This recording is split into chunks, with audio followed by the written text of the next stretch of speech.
I need some traction. Hey everyone, Lloyd Lobo here, co-founder at Boast AI and Traction. Today's Traction webinar is brought to you by Boast AI Launch Academy in partnership with Growth Blazers. I'm tuning in from Austin after 10 years. 2 weeks ago, moved to Austin, Texas. Lawrence, where are you tuning in from? I am tuning in from the sunny Bay Area. It's a beautiful day looking outside my window right now.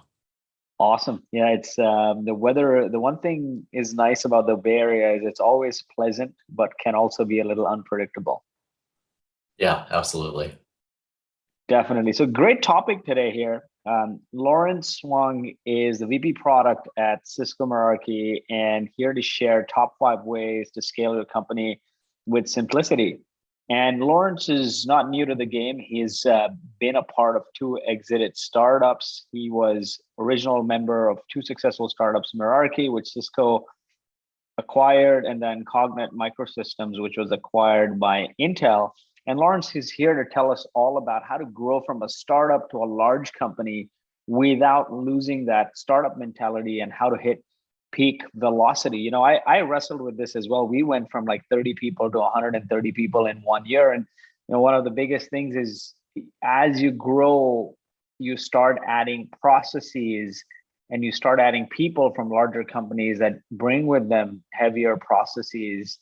And you lose some of that speed and startup mentality that got you to that first few million in revenue. So I'm super, super excited to dive into all of it. So Lawrence, you've had a very impressive career in product, in leadership. Give us your backstory. How did you get to where you are today?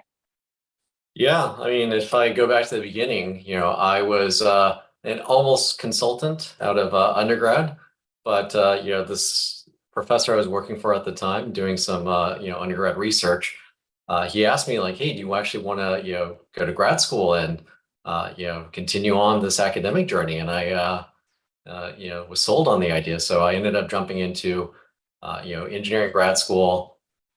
You know, halfway through, I ended up turning from a full-time grad student into a part-time grad student, full-time startup engineer. That led to you know, our first successful acquisition with Intel. I then spent, you know, a bit of time just doing that you know, whole engineering gig for a while. Then I kind of got a little bit antsy. I started you know, trying to figure out what I wanted to do. Wandered around for a bit, decided then to go back to school for another program. And I knew I wanted to be in tech. I wanted to stay in tech, but you know, I saw that PM was a career path that seemed really interesting to me. So I ended up starting my journey in PM. I ended up also, you know, having the opportunity to join Meraki when it was a startup pre-acquisition. And, you know, it's been a fun journey since. So kind of, you know, a little bit of, you know, engineering, a little bit of random things in the middle, and product management is, you know, where I'm at today. Definitely you need a diverse skill set to be a product leader. Now you got 5 patents, right? Did that happen in school or along the way? That happened to my first startup. You know, after, you know, Intel acquired us, one of the first things that they really wanted to do is just figure out like, hey, what intellectual property can we really, you know, lock down here? So, you know, I think a lot of the work that, you know, my team, you know, built and, you know, released into the world, we wanted to write it up, get it patented, and it was a fun process. You know, that's something I never experienced before, but, you know, it's a fun random factoid. Definitely. And you know, but product leadership is one of the key sort of career paths these days if you're in tech. And a lot of what you do in product, interfacing with customers, interfacing with engineering, interfacing with customer success, internal, external, it shapes you to eventually become a CEO. And some great CEOs are, or startup founders have their origins rooted in product. What past experiences have proved fundamental in your development as a product leader? Yeah, I mean, I think about the experiences I've had throughout my career, and I think it can apply to, you know, whether you are a product leader or just a leader in a different function.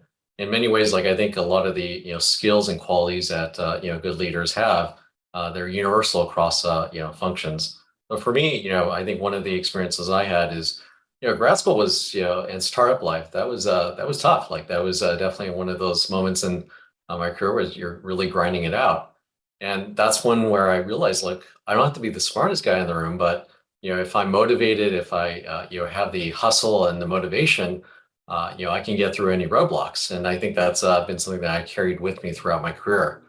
Um, I also think that many of us have worked at companies or for leaders that we loved, or just kind of in between. And then worst case, like on the other end of the spectrum, I've had the experience of all that broad diversity of leaders I worked for.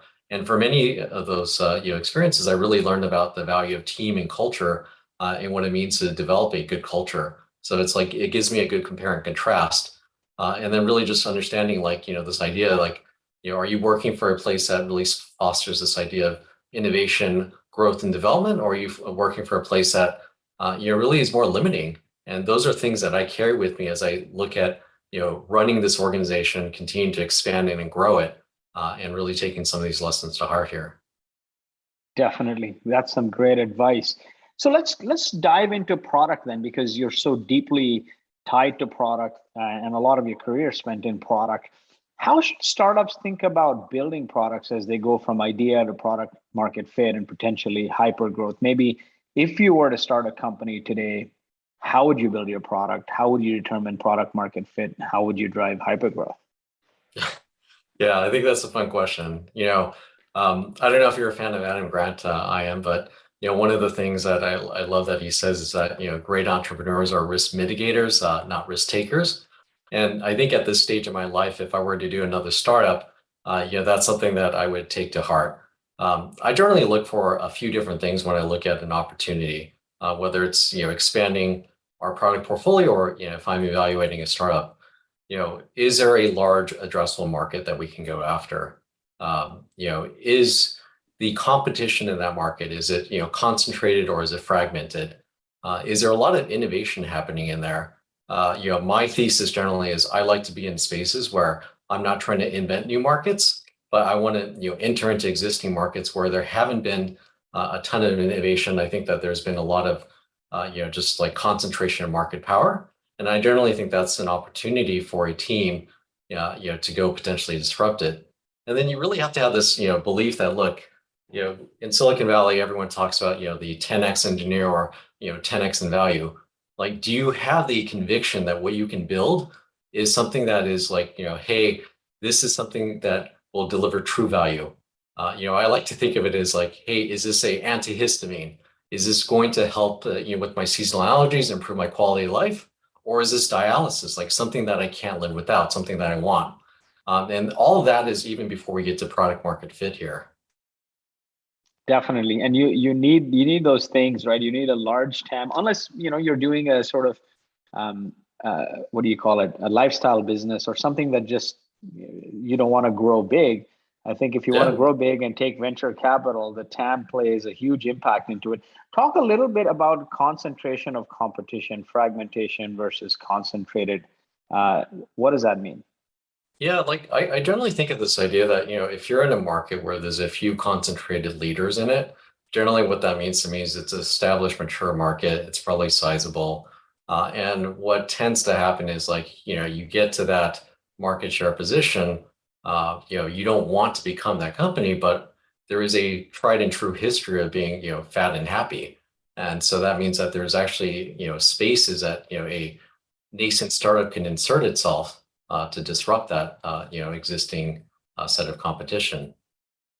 Definitely. Is that kind of what Meraki did and then got acquired by Cisco Yeah, I in mean, many ways? I think Cisco, clearly I've been part of Cisco for a while now. I think that they definitely have tremendous strength in technology, but I think there's also something true is one of their strengths was able to acquire companies that they were scanning the horizon that are potentially disrupted. And I think if they did not acquire Meraki, like, Cisco would not be in as strong a position now, as they are. Definitely. And product market fit, this word gets tossed around like a bag of chips here, right, in Silicon Yeah. Valley. What is your definition of product market fit? Because you're launching new products, new features. Just because you have a core company like Cisco or Meraki, not necessarily you may launch a new product or feature that gets to product market fit, right? So how do you foresee that? How do you define that in a company like yours? Yeah, I mean, there's a lot of great thinkers out there who have written about this topic, but I also love this idea of like Occam's razor, like the simplest explanation is the usually the right one. So like when Mark Andreessen, he was writing about product market fit, like that really resonated with me. And it's like so blindingly simple. It's like you have product market fit when customers are literally voting with their wallets. Like when you are building out your manufacturing supply chain team because you're trying to build more products, when you need to hire more sales reps because like you really need to staff up and sell more, when you have to hire more support reps, like those are all things to me like you have product market fit. But I think the interesting question is like, how do you actually get there, right? Because what is the process to get there? And like from my own experience, like I really believe in this idea of embracing MVP as a process, which I also know is like overused a lot in the Valley. But I think the core idea behind this of using it to test your riskiest assumptions and finding out whether something is directionally right or wrong, and then using that to iterate on that, that leads you to hopefully that holy grail of developing something that's valuable. And I'll give you an example like how we used it. We started life at Meraki as a networking vendor, and one of the things that we were looking at is to expand into new market opportunities, and we were looking at smart cameras as a potential expansion area. Now, one of the things we wanted to test very quickly is like, hey, traditional security camera architecture is very complex, a lot of different components. Is there enough value if we could simplify the architecture? So we literally took some off-the-shelf cameras, we hacked it, we built enough firmware so that it could connect to our management platform, and then we wanted to test that. It's like, okay, if you get rid of the network video recorders, if you get rid of the video management systems, do traditional buyers of security camera systems, like would they value that enough? And we got a very clear signal, like yes, that would be amazing. But then there's like other questions that you want to answer that follow. Like we wanted to look at, okay, well, if we could simplify the architecture, can we do it even more? Like, can we get rid of storage like on the camera? Can we just punt it to the cloud? And that was actually more interesting because for us, like, it sounds obvious after the fact, but we didn't know at the time, like there were, signals from our customers that we were talking to where it's like kind of mixed. They're like, yeah, I think that could be interesting. Yes, it can work, or not so sure. But the strongest signal we got was from one of our, biggest verticals, which is retail. And they said, look, if you get rid of that, my bandwidth costs are going to go up because a lot of my stores, they don't have high speed connections. I have data caps. This is like a few years back, and so like that was something that helped us refine like what we ultimately brought out as the first product that we released to market. And so, you said it so nicely. It's like everything starts from the customers and their pain points, and you're de-risking. I guess you're prioritizing the biggest risks and solving for that as you go along. Now, as a product leader, what is your product development framework or product framework or something that you recommend to others you mentor? Yeah, I think for us, like, we don't have a religion around this, and I think it's actually much more practical. It's like what actually makes sense, right? For us, we do have a quarterly planning cadence in general, but oftentimes if you look at the span of products that we build, it's these integrated systems of hardware and software and backend servers running the web application or the mobile application. And so for let's say some of our teams like embracing an agile sprint methodology makes a ton of sense. Mobile development, for example. But for other teams, like this idea, like, hey, we're going to build hardware, so it becomes more of your classic, like, waterfallish. You're going to have different phase gates from your EVT to DVT to PVT phases because that's what does makes that sense. mean? What does that mean for our audience that doesn't know those abbreviations? Yeah, so basically electronic design validation, product validation. And it's basically different phases where you're getting that bare board. You're basically testing, can you bring this thing up? Does it talk? Is it alive? Does it have a heartbeat? Then you're getting into the middle phase, which is like, it's getting a little closer to production quality, but there's still bugs. There's still things that you need to optimize on that, hardware board.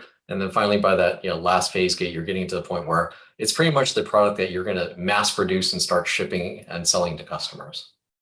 Definitely. Now, with so many customers and so much demand on features, and then you throw salespeople in the mix, what criteria do you use to prioritize new things or even the existing backlog? Yeah, I mean, you have to have a framework, right? And for us, like I think if you look at our mission, it's basically to connect passionate people to their mission by simplifying the digital workplace. The way we do that is to essentially offer a simple, secure, and intelligent networking as well as IoT platform. Like that sounds great, but then what does that actually mean in practice for like how we choose to prioritize? So like for our team, we think about it in four dimensions. For us, it's like we want to continue to lean into this idea that we want to differentiate with simplicity. And for where we stand today, it's very different than we started 15 years ago. Differentiating with simplicity means different things to different people, right? If you're a mom and pop coffee shop, simplicity is like this idea that, hey, I can actually connect to this web interface to manage all my networking gear. But if you're a large enterprise customer, it's really this idea that all the API endpoints I need and want to integrate into my business systems, like that's what simplicity means to them. So basically, knowing who your end customers are and what simplicity means, that's important for us. The other piece is like we want to continue to expand into new use cases and markets. The story of Meraki is a story of growth, and I still think we have a ton of runway left. And we know that while there are many customers who can actually buy Meraki today, we also and use it. We also know that there are many who can't. So an example of this is the U.S. federal government. There's certifications that things that we want to prioritize. Then the last two is really around this idea of embedding analytics and intelligence-driven automation into all the things that we build. So imbuing intelligence, because it's not just good enough to make management of networking simpler, but it's adding the richness of saving people time so that they don't have to hunt around, that we surface the insights for them to help them optimize things. And then the last piece is really this idea of like, you want to continue to invest in your infrastructure so you're always scaling ahead of people. So you never want to be the limitation, that bottleneck. And so there's a lot of like, back-end investments that we need to continue to do. And of course, like all of this is backed by, your foundation of people, your quality, your security, your reliability. So that's the framework that my team uses when we think about this. But you got four competing areas now. And if you're a smaller company, then you got to sort of pick, or do you sort of say 25, 25, 25%? Yeah, I think when you're a small company, like if I think back to, when we started, like the overarching thing that we focused on is, our core value proposition is simplicity. And as we, grown and scaled in size, like these other dimensions start becoming more important. To your point, like, when you're small, you can't do everything. Even when you're large, you can't do everything. You still have to be able to prioritize. Definitely. Now, when you were at Meraki, what were some key decisions you guys made that allowed rapid growth or big growth? Yeah, I mean, I think that there is something true and motivating about, giving people, a high degree of autonomy. You give them some loose guardrails to operate around, a sense of ownership. I think, that encourages people to, feel a sense of pride. I also think there's something true about like you want to build loosely coupled teams that are tightly aligned at the leadership level. And then really this idea that, the culture of what you build here in terms of like providing that sense of ownership, it's like, I know some companies and every company operates a little bit differently, but, we always embrace this idea that, engineering and product management are very strong partners, equal partners. And it's not the, one is telling the other what to do, but, good product ideas, good, innovations don't have to come from one camp versus the other. And that's really allowed us to, essentially develop a lot of innovations over the years and, really help us scale. Definitely. Being a product manager is very hard, right? It's like the opposite of Spider-Man says, right? With great power comes great responsibility. This is with great responsibility comes no power. How do you manage that dynamic with like engineering and everyone in the mix? I'm sure you've been in that position where you had to sort of herd people. I mean, I think like, I don't know, you and I talked about this a little bit at the beginning, but I think as a parent, it's that, realization that even though you're the responsible authority, that you're ultimately accountable, like there's only so much you can do because people are people. And I think that in some ways, like it's true in product management, like you are not directly responsible for, the output of a lot of different people, but you have to, rally people behind a vision. You have to rally people behind, a core mission. And then, you have to have a team that, can execute. And that involves like, getting a lot of alignment across different stakeholders to get right. Definitely. Now, you talked a little bit about simplicity, but I want to dive into this, right? Today's topic is scaling is hard and a lot of things break along the way. Well, how does that tie to scaling with simplicity? How do you use simplicity to scale? What does that mean? Yeah, I mean, I know like we talked about this episode as like five things, and I'll share like how I think about this. I think the first is like there's really the idea of the mission, the values, and culture of an organization. I'll give you an example. I mean, before we were acquired by Cisco, there was kind of this understood, lived and breathed experience of what the Meraki culture was like. And our goals was to survive another day and to continue to grow top line revenue. But when you actually become at the point in the company where you're trying to scale this, you know, trying to have that shared sense, like unspoken, unwritten, it starts breaking down. Like when you get to 200 people and beyond, right? Like you want to start being able to invest in things like, can we articulate very clearly what our mission is? Can we articulate what our values are? And really using that as a foundation to start driving a consistent lived experience for people, no matter if they join pre-start or even post-acquisition many years later. And so for us, like it's about our core values. It's about simplifying everything. It's about being brave. It's about everybody in. It's about caring deeply. And these aren't something that you just simply print on a badge and that you actually just post on a wall. But for us, it starts becoming a thing about like how do we imbue this throughout the organization? How do we introduce this like when you bring on new hires? How do we start introducing this even in the interview process? How do we start introducing this when you actually have someone who's looking to get promoted, and we start leaning into like how have you demonstrated your contribution to these values here? We also think about the second thing about how teams are formed, right? I don't know if are familiar with Conway's law, but like ultimately like the way that your product ends up being experienced is in some way a reflection of your team structure. So like being very conscious of that dynamic, we constantly look at reevaluating our structure often. Does it make sense? And really this other idea is investing in tooling and documentation. This is always one where I think a lot of companies, as they're scaling, it comes later. And one of the things is you have to think of what gets you the most leverage. How do you actually reduce the amount of time you're spending doing repetitive things at a certain point where it makes sense to bring in some of this.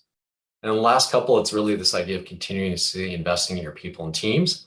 And of course, the sixth one, I'll give you a bonus. It's really this idea that, the foundation of how do you communicate things out? Because you're going to have to scale, you're going to have to, have a consistent message. Like the values help anchor everyone. And as you like spread it throughout the organization, like that's a good starting point. But keeping people like locked into what you're doing and where you're heading, that requires, really good, comm strategy as well. Definitely. So a couple of things that I want to tie in and dive into. You said your product is often a reflection of your team. Can you give me an example of that? You said product is a reflection of the team structure. Yeah, I think a good example of this is, let's say that you're a networking company, and you started your business focused on whatever Ethernet switching, and that's how you made your money. And over time, you expand into other areas where it's like, hey, I actually going to add some other products, wireless, for example. But oftentimes what you end up doing is like you just create a separate team for this. They start working on these things, and they become silos unto themselves. So you realize that the experience that customers have with your products when they buy your first solution versus your second solution, it feels very different. It feels disjointed. So that's an example where like you have to be thoughtful about what is that end customer experience that you want for the suite of solutions that you want to deliver to the market here. Definitely. And then one thing I can't speak enough of is communication, right? The job of a leader is to build, inspire, and motivate a team, and delivery comes after that. And communication is a big part of it. And I'm an engineer, but not every engineer, like most engineers are not great communicators. How did you learn to communicate and sort of convey that mission, vision, values, and make sure people are on point or running with your message without you in the room, kind of thing? What are some hacks you picked up? Yeah, I mean, I think, I'll speak for myself. Like, I'm naturally an introvert. Like, that's what I know about myself. But in my role, to your point, there's a certain amount of, being out in front and, being very clear about, where we're heading. And so I think a lot of it comes down to, yes, it's, practice and getting that face time in. But like where I really, benefited is having some great leaders that were exceptional at this, and then being able to, you know, essentially model like how they led in terms of like communication, being authentic. I think that, the most easy thing for people to smell is BS. And it's like, are you an authentic leader? Do you lead with empathy? And, sometimes like you want to share, exciting news, but sometimes like it's not great. But are you willing to, live in those moments where things aren't going well? And how do you communicate that? So you have to be able to, tackle this across like, the full spectrum of, you know, essentially the things that you would expect to come up in any normal business, like the ups and downs, throughout the year. Definitely. Now, empathy is also something that gets thrown around by a bag of chips, right? Like a bag of chips. What does empathy mean to you? How do you sort of define this communicating with empathy? Yeah. I'll give you an example. Like, when we think about this idea of investing in people and teams, one of the things that we wanted to do a few years back is, essentially increase the degree of transparency when we communicate, increase the chance that people are actually more direct in how they communicate. So we ended up like, getting everyone through, Kim Scott's like radical candor class. And, that was a great class. Like I have nothing but positive things to say about it. But to me, like that was an example where like it started paying more dividends, like even years after, because you start having a shared language for, essentially things that could be tough conversations. I'll give you an example of this. Like when you think about this idea of, being able to communicate empathetically, are you doing so in a way that's caring, and where you are caring deeply? And this goes back to some of the values that we defined at the very start as we're really trying to scale this thing up. And this even bled into other things that, we weren't really thinking about at the time, but are becoming or have become so foundational to what we do. So as an example, things don't always go right, but we want to be able to learn from our mistakes. So, we've embraced this idea of, blameless postmortems. And I don't think like we would have got there and having a culture that has that psychological safety and trust if we didn't invest the time and energy to build a shared language for how we think about, communicating, and even having tough conversations with people. And all of this goes back and being anchored to, our core values that we live and breathe. Definitely. And people write values, and I often tell them is values are not what you write on the wall, but it's how your actions speak, right? If your actions convey those values, that's what it means, and it's not like regurgitating something that's written on the wall. Does this framework of simplistic scaling work for all companies? What are some examples where this might prove more difficult? Yeah, I mean, I think like, the core tenets of it can work for most companies, but I think you also have to understand the context, right? And oftentimes, like, I think where, I see, challenges in different companies, it comes to things about, like the idea of org and ownership. This idea of, being able to design and continuously inspect your organization and evolve it, like that sounds great in theory, but what if you're part of a company where there are these fiefdoms, like people have extreme ownership or feelings about, their, scope and responsibility. And I think if you are part of a company that has a type of set of leaders or behavior, like that makes it very hard to embrace this idea of scaling with simplicity, because the org structure, the evaluation of it is part of how we did that and how we continue to do so. Now, let's switch gears for a moment. You're scaling. We went from 30 to 130 people or 120 people in a very short amount of time. And when you do that, you often bring execs from larger companies, you bring people from larger companies. Things tend to become more process heavy, right? And you feel like, you're losing some of that speed, that momentum that you had as a small 20, 30-person startup. How does a company grow from a startup to a large company and still preserve that startup mentality? Yeah. Any hacks or factors you've picked up along the way? Yeah, I think I've been very fortunate. And there is like one thing that I learned from both my startup experiences that if I had the opportunity to build a startup and sell it, like I would want to embrace. It's this idea that when you actually have a team that you're bringing into a larger organization, you have to start thinking about like, how do I preserve like what I built, and then really like, what are we doing as part of this larger organization? And so I think one of the things that the Meraki founders did is they really worked very hard to preserve like the sense of team and that culture. So we started by, I would say jokingly, that we almost sort of a firewall when we first became part of Cisco, and we were operating quite independently. And I think like over time, like you have to start finding where does it make sense to, start, integrating more deeply, and you have to be very thoughtful about that. But a lot of it came down to, there was a belief from the leadership level on down that that's how you actually preserve and grow something that, special that you built. Even my first startup experience when we were acquired by Intel, my grad school professor, the founder, like he had that very same mindset and mentality as well. Yeah, and it's if the leaders believe and embody those values, then it trickles down, right? Because then you hold others accountable to it as well. Let's switch to building teams, because so much of what we talked about is rooted in having great culture and teams. How do you build a great product team? What does your structure look like? Reporting, team size, is it like an e-pod, or like Amazon has made famous now, the two pizza boxes kind of thing? Yeah. I mean, we've always believed in the power of small teams. And I think like if you look at where we started to where we are today, I think one of the things that would be pretty surprising is the size of our product and engineering team relative to the revenue. And if you look at comparable companies, like it would be easily an order of magnitude larger, if not more. And I think for us, like it was about this idea that we really wanted people to continue to own their destiny and to feel that strong sense of accountability and responsibility.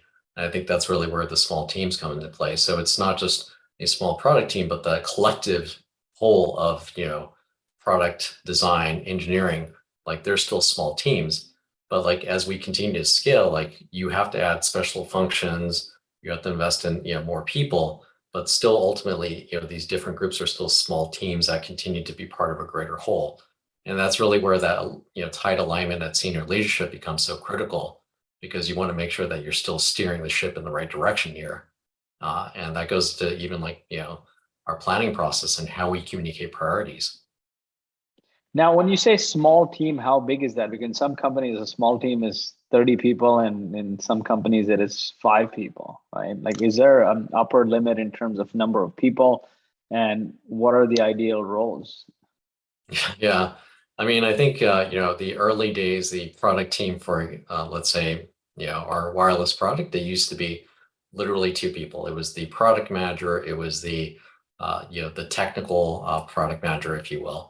And they were working with the engineering team of, 9 to 15 people, if that.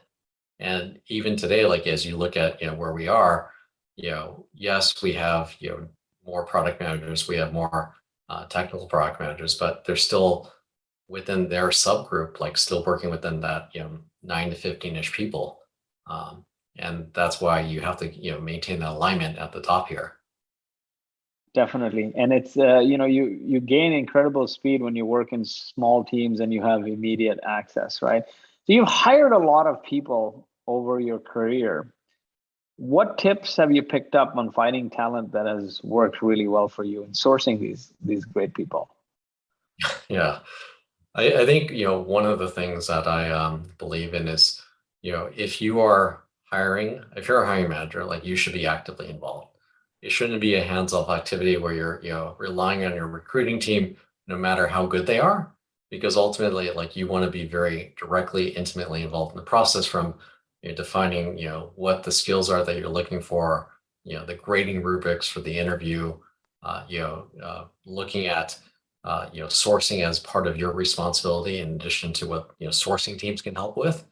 And that tends to be something that I find valuable because ultimately the person who's doing the hiring, like you really know what's in your head, like what the best things are, even if you do your best to communicate. Now, yes, there's a standard like, yeah, I'm going to go troll through LinkedIn, I'm going to go through my network of networks. And oftentimes, like I find the best resources are still referrals.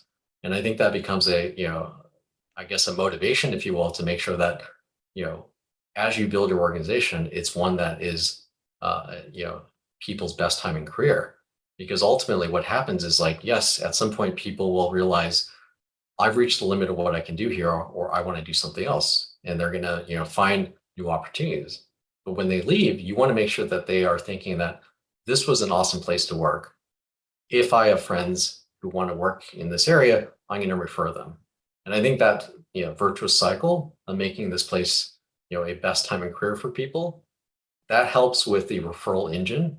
And then the third piece here is really this idea that, you know, increasing our diversity pipeline, partnering with organizations like our employee research resource groups.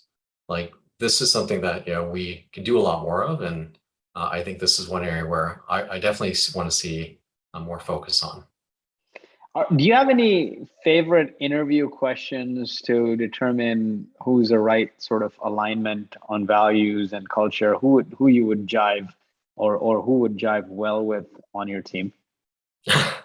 Yeah, I mean, to me, it's like it's not any one question. Like it's really just like having people walk through their experiences and how they approach different problems. Because I wanted to get a sense, like, do they talk in a lot with like I and me, or do they use language that's more inclusive of a team?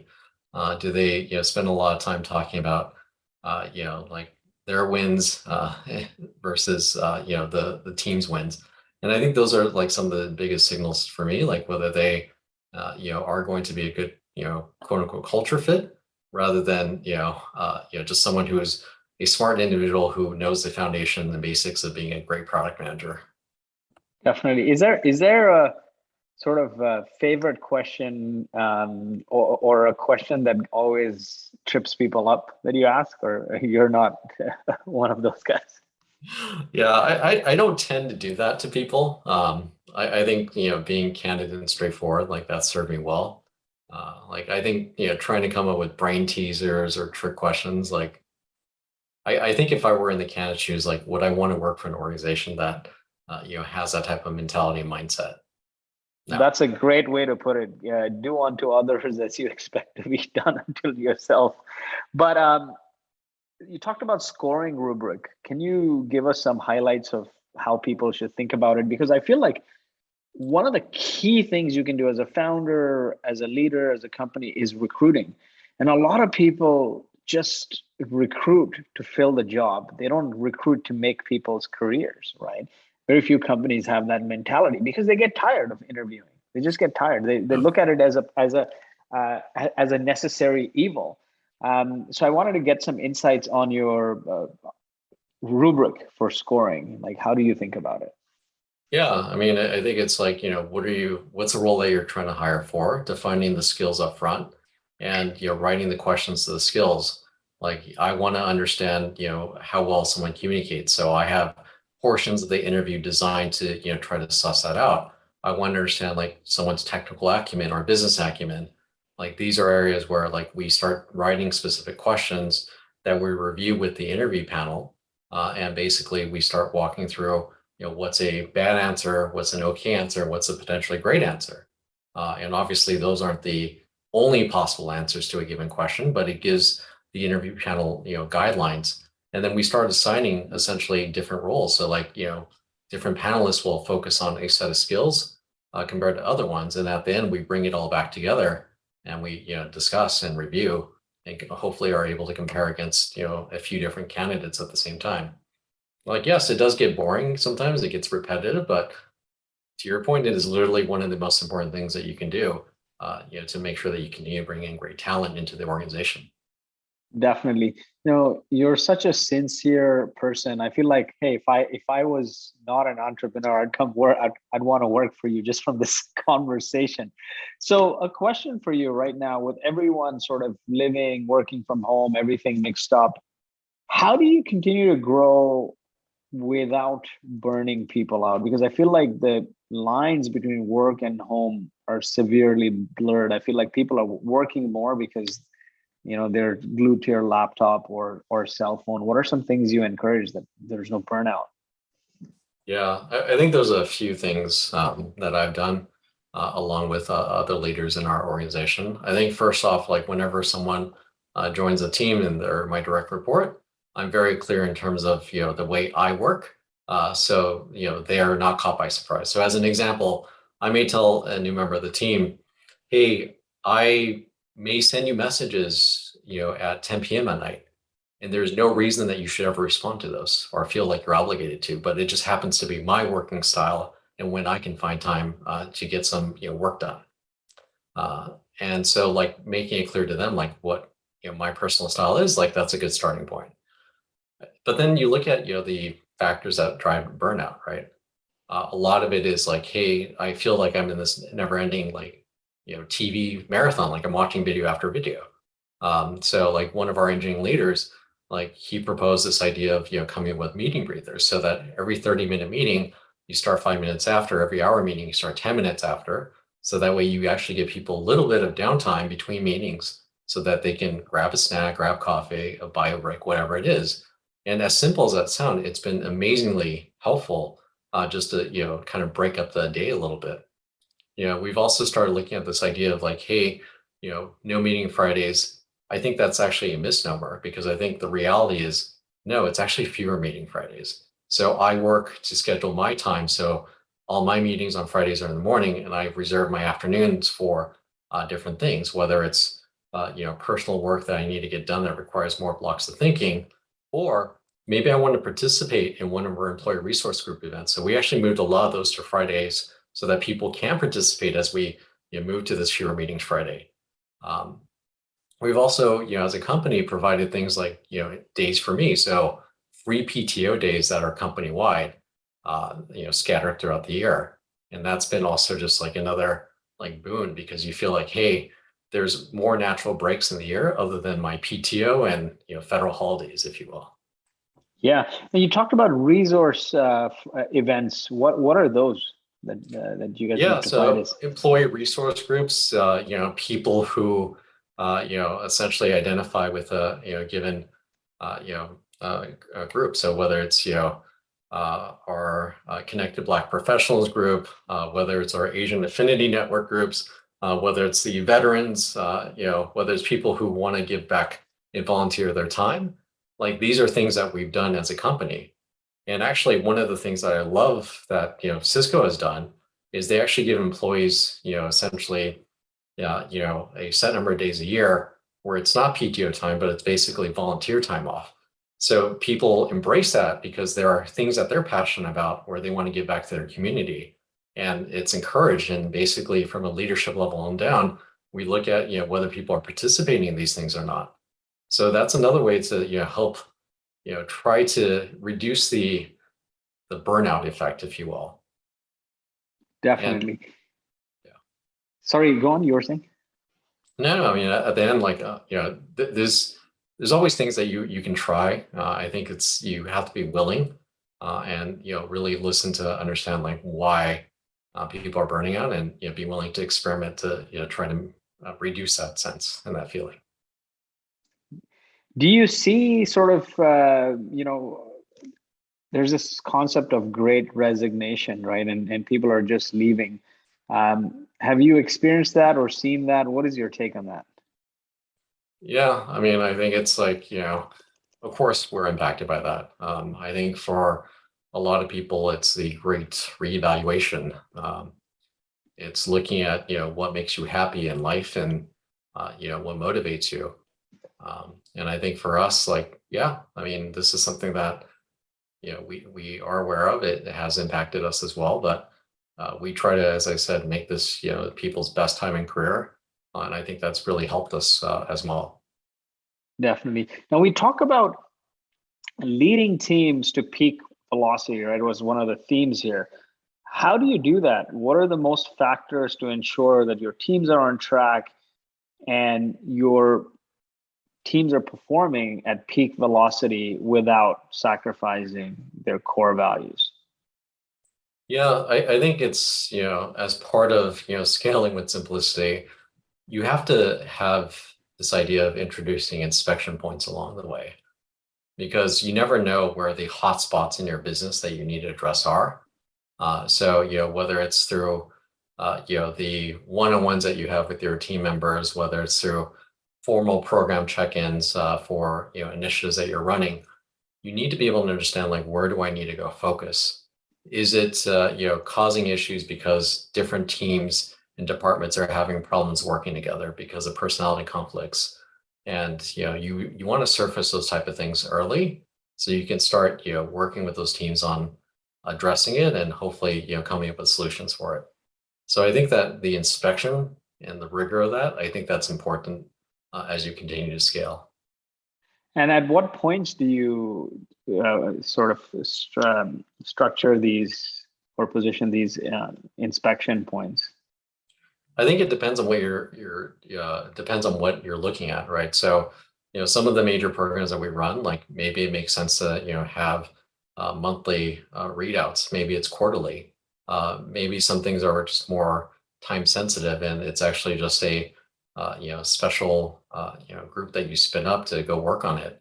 And so I think it goes back to this idea that it's not about creating formulas I can apply to all situations, but just being very practical and essentially looking at the situation ahead to see what makes the most sense. Similar to we have no religion when it comes to our development process, if you will. Tied to that, what KPIs do you think are important to measure? How do you define success for yourself and your organization? Yeah, I mean every business is different, but the way I think about it is like, are we growing market share? Are we increasing and maintaining a high renewal rate? Are we maintaining quality? And quality is, product specific quality as well as our, cloud infrastructure quality. These are like just some of the KPIs that we track. Are we looking at, customers who are engaged or not? What's our monthly active users? How does that vary across the different mediums that they can use to access the Meraki platform, whether it's our web app, whether it's through webhooks and APIs, or even our mobile app. What are the different targets that make sense for each of these mediums? So these are some of the things that we define that we track regularly. And of course, there's standard business metrics like, top line revenue growth. Are you, growing revenue profitably? Your investments that you're making in specific regions. Are you seeing those investments meeting the targets that you set out? So those are some of the things that we do. And then at least for me itself, I want to make sure that I think my biggest job or the most important thing I'm doing is making sure that I can help an organization scale, without me over time. And like, that's one of the things that I think about, like, how do I build this so it, lasts beyond, any specific individual. And what is, I guess, the most important thing to achieving that, or maybe one or two most important things to achieving that organization continues to live on and scale without you in the room? Yeah. I mean, I think a lot of it comes down to, some of the foundational things like, did you invest in that, culture and the values? Culture, values are, consistent over time. Culture evolves with the organization, and each of us has a part to play. Like, have you imparted this idea that you have a sense of ownership and accountability? Because ultimately, the look and feel in an organization are made up by the people in it, and they should all feel a sense of ownership for that. and then just being very clear with expectations. I think those are some of the things that I found it very helpful. So you're a very calm-natured person. What is your biggest fear as a leader? Yeah, I mean, I think for me, like one of my biggest fears as we scale out is that the process or the processes we introduce, it becomes an end to itself, versus like, are we doing this to drive to better outcomes? So that's something that, I think about a lot because I play a role in introducing process along with the other leaders in the organization. What's an example of where you've seen that happen and it's gone badly? Yeah, I mean, I think I've been fortunate that, it hasn't directly been part of my team, but I have seen examples at other companies where, this idea process, like people end up showing up to a meeting and why are they there? Like, are they asking the question, am I contributing to this? Do I have a role to play? And the answer may be no, oftentimes, but they still do it because it's part of the, what's on their calendar. So those are some of the things I've seen that just, I think it leads to burnout, quite frankly, and it's draining for people. Because the process, fulfilling the process becomes your job instead of moving a goal or moving towards an objective kind of thing. Yeah, absolutely. So I want to ask you this. You've had a great career, 5 patents, leading product at a great company. What was the toughest or lowest point of your journey and how did you navigate it?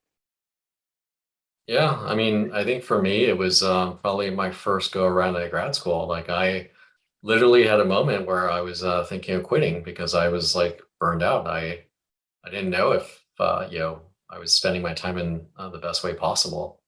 And so I was lucky because I had a very strong relationship with my advisor, and we had a relationship built on trust. So I had a candid conversation with him, and I did take some quarter off, and I realized like the thing that was really burning me out is I felt like what I was doing it wasn't going to be valuable, and he ended up starting a company at the time, and that was really this idea that, hey, the work that we're doing, the research, we can apply some of these concepts and build commercially viable products, and that was motivating. So I jumped right back in.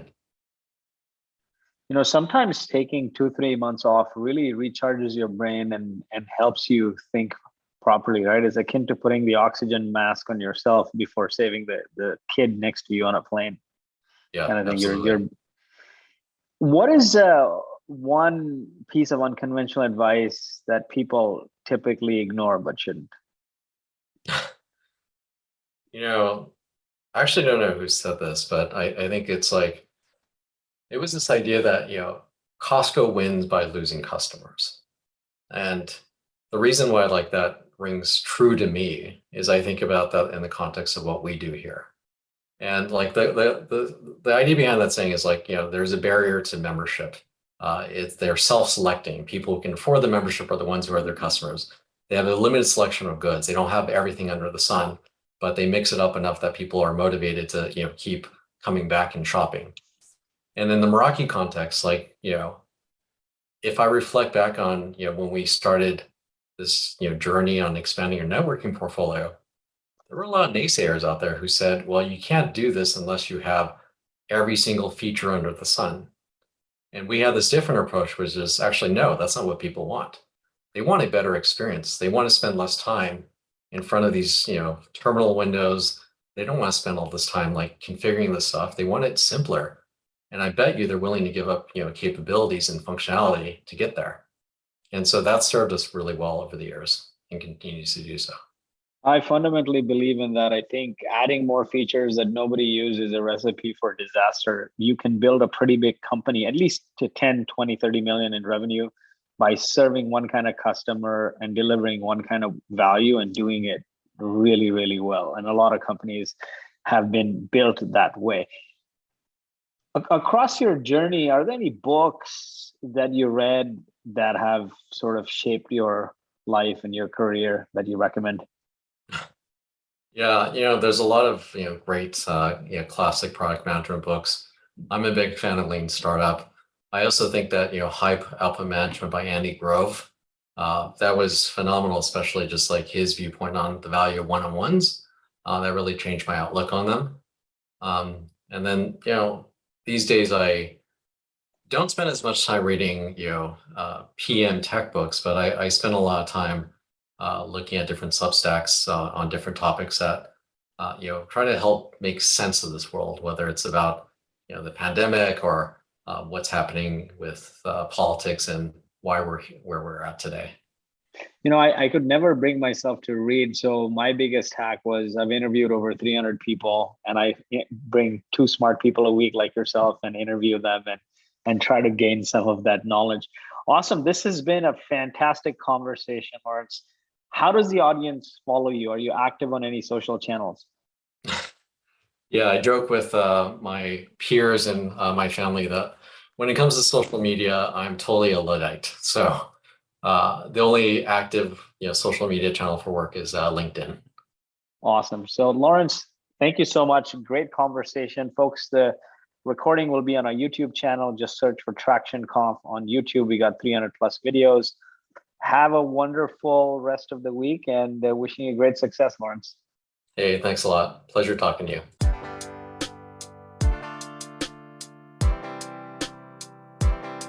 I need some traction.